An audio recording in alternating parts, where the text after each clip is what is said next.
Околу визуелната уметност се слагам апсолутно со господинот Балабанов.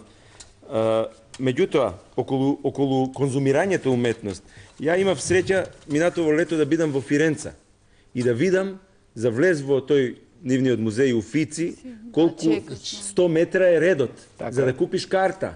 Значи купуваш карта за утредента, ја така и направивме. Купивме карта за утредента, резервиравме у 11:30 да влеземе у музејот. 100 метра е редот, не можеш да го дочекаш никогаш. Значи, младата популација од Европа е желна да ја види ренесансната уметност. Исто така слушнав, нема време да одам во Лондон, Византиум се вика изложбата со нашите 8 икони, ред се чека, не можеш карта да купиш. Тоа значи дека луѓето имаат културни потреби. Мојот син од 8 години сака да биде сликар. Сега си ја проектирал иднината, вика, јас сакам да сум сликар. Добро. Ја денеска не можам да го однесам во Скопје, во Музеј на современа уметност, да го види Пикасо. Можам или не можам? Зашто седи Пикасо во депо? Зашто седи у депо? Не беше изложен.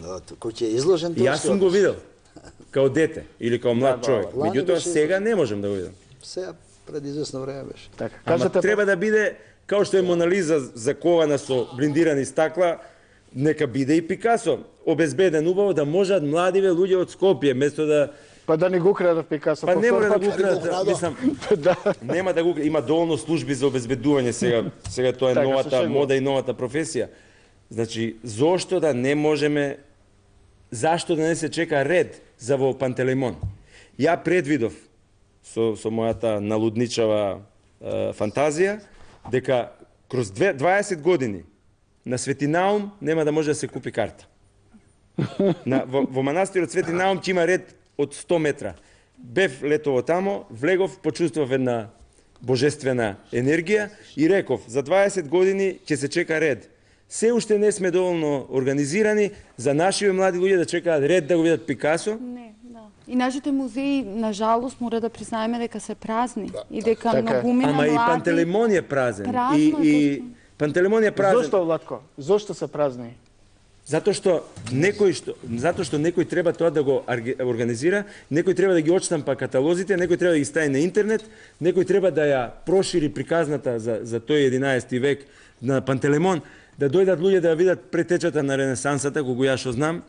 Ја сите мои гости што доаѓаат од Бугарија, од Хрватска, од Англија, сите мои гости ги носам, верувајте, по една тура. Првото тура е одење на кафе Свети Пантелеймон, после тоа пред ручек ги носам во Свети Спас да го видат иконостасот, Дуборезот да го видат. И сите паѓаат во несвест, не им се верува. И сите луѓе околу мене се странци. Некои французи залутани, некои англичани залутани, некои германци. Толку. Зашто да не, мислам...